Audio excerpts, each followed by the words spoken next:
Time now for sports on 104.7 The Cave. Here's Ned Reynolds.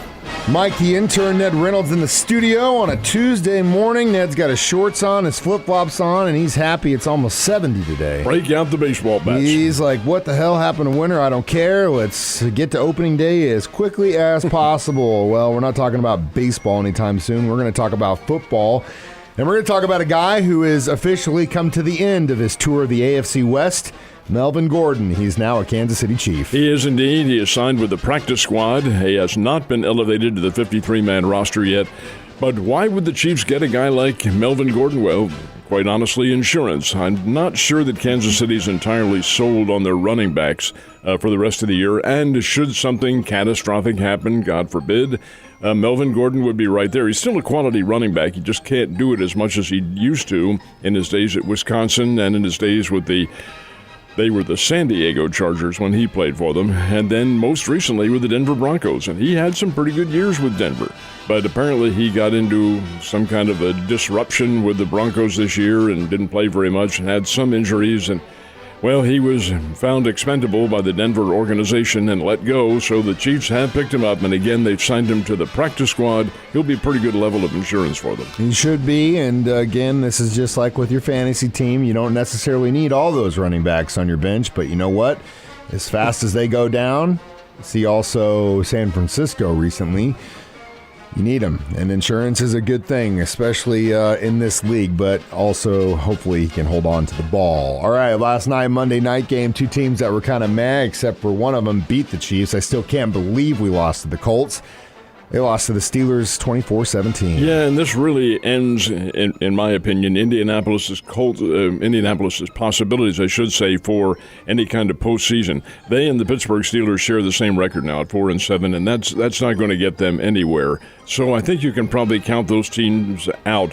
It's interesting because Indianapolis picked up this Jeff Saturday as their new coach, and it's been a lot of criticism. He won his first game, but he's lost his next two. So the criticism is going to continue, and the Colts will probably be in the market for a new coach next year. But nonetheless, Pittsburgh goes into Indianapolis to the Lucas Oil Stadium and beats the Indianapolis Colts by a score of 24-17, as you mentioned, and a nice win for Pittsburgh. It's not going to get them anything, but it is a nice win nevertheless. Kind of a boring game, too, to be honest with you. So boring that moi didn't watch anything. Ned was trying to finish up his crossword puzzle from Sunday. Exactly what I know you were, bro. I know you very well. All right. Something that people might not know, though, is how the whole transfer portal works in college sports. It's kind of a new thing. We've been talking about it. It's been around for a couple of years now. But it's getting more and more common, more and more used, not just in football, but also in basketball. Well, and it's every sport. Yeah, it's every sport. But really, those are the two most common Football ones. and basketball, but baseball as well. But the rules have changed a little bit now, whereas first, when the transfer portal came into being, an athlete could pick up any time. Anytime say, hey, I'm going. I'm out of here. I'm going to be eligible somewhere else. That has changed. And there are now two windows in which players can opt for the transfer portal. The first one begins December 5th, which will be early next week, and it will run for about 45 or 46 days, ending in January. And that's really the time when the football players will make their hopes anyway going into the transfer portal. How does it work? What do they physically have to do? Well, they have to report to the compliance office, and we'll just say at Missouri. And the compliance people can't turn them down, of course not. They'll say, okay, we'll put you in the transfer portal here. It takes about 2 days, and then their name goes out on the internet. Do Mike Holmes and Ned Reynolds have access to see who's on there? Absolutely not. No, indeed. That's for the coaches and administrators, period, exclamation point. They're the only ones who can see this. That's how the transfer portal works in terms of the public knowing about it. Rumors, yeah, but who gets picked up by whom, you won't know until it does happen.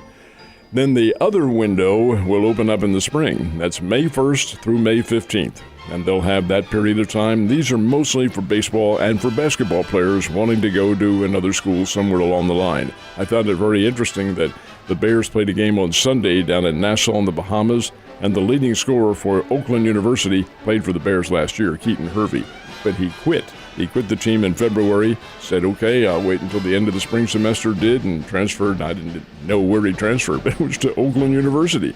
And as it turns out, they played the Bears, which I'm sure was good for him. He scored 24 points. But that's how it works. You have the 2 windows. That's a new rule. And they have to apply for it in that time period. It's interesting to see, though, also if there's a little bit of side recruiting going on. Oh, you don't look too happy here at Missouri State, guy. You want to come on down? That is supposed to be not only unethical but illegal, but how are you going to prove it? Yeah. You guys hear how fast he said that? So Team USA in the World Cup has tied 2 of their matches. You would think that would be better than losing at least one, but really, they're kind of in the same boat, especially with this game this afternoon. It's win or go home, baby. That's exactly how it works. They've got to win it. There are no other options. They lose this one, and sayonara to Qatar. What if they tie it? Too bad. Got to win or else. Man. Tell you how it works, too. This is pool play, and the pool play comes to an end today. Then you go into the knockout round, where one loss and you are gone. In the pool play, each team gets an amount of points for what they have done. A winning team gets 3. Tie, you get 1. And, of course, for a loss, you get no points at all. Well, the USA has 2 points. They played 2 draws. That's 2. The Great Britain team has a win and a draw. That gives them 4 points. And Iran, who the USA plays today, has a win. They defeated Wales, but they also have a loss. So they have 3 points. They are 1 ahead of the USA, which means that the USA has no option. If they tie, that means Iran, that's who USA is playing today. They both get a point, and that would put Iran in the championship. USA is out in the cold. They win, that boosts the USA up to 4 points, ties them with Great Britain, and they both go into the sudden death round. So it's win or else. They've got to do that. Will they? You compare scores and you don't know. The Iranian team they're pretty good. They're not great, but they're pretty good. They got slaughtered by England, 6-2. That's about a 25-10 score in baseball. 6-2 in soccer is unheard of. They lost that game. It doesn't matter what the score was. They won over Wales 2-0. Wales and the USA tied 1-1. How do you figure? It figures out to be a pretty good game. Should be a young Team USA, but I know some of us are going to get out of work early and go home and watch that game. Basketball doubleheader at Drury last night. Who won? Split. The Drury teams played the teams from Missouri S&T up in Rolla, and the Lady Panthers, who are pretty good, they're nationally ranked among the top 10, came away with a 65-36 win over the Lady Miners. That is very good. Men's game, not so good. Missouri S&T, who the Bears opened up with this year back a couple of weeks ago on a Wednesday night, shot an incredible 69% in the second half of the game. Many of them were trays, came from behind, and nipped Drury at the buzzer 82-79. So the Drury Panthers go down to defeat. Lady Panthers get a win. It's a split at the O'Reilly Family Event Center, and the season will continue. It's still very, very early.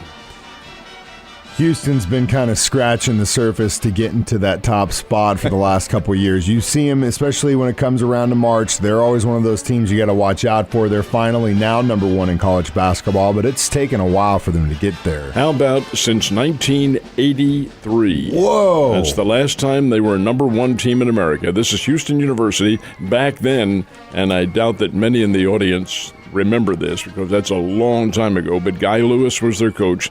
And they had names that still resonate with me because I'm an old man and enjoyed the basketball back then and saw them play on a couple of occasions.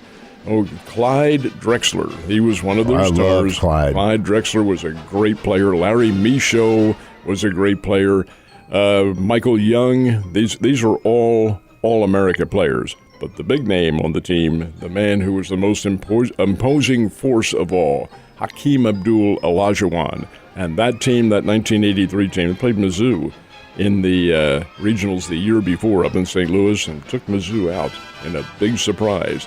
Wasn't a surprise at all when you took a look at the team, but they were pretty doggone good. That was known in the journalistic vernacular as Phi Slamma Jamma. Those guys, I mean, they dunked the ball all over the place. It was a great show. Last time, 1983, but they're now number one under Kelvin Sampson, and they are very good. That's not a fluke. Better late than never, even though it took almost 40 years, Ned.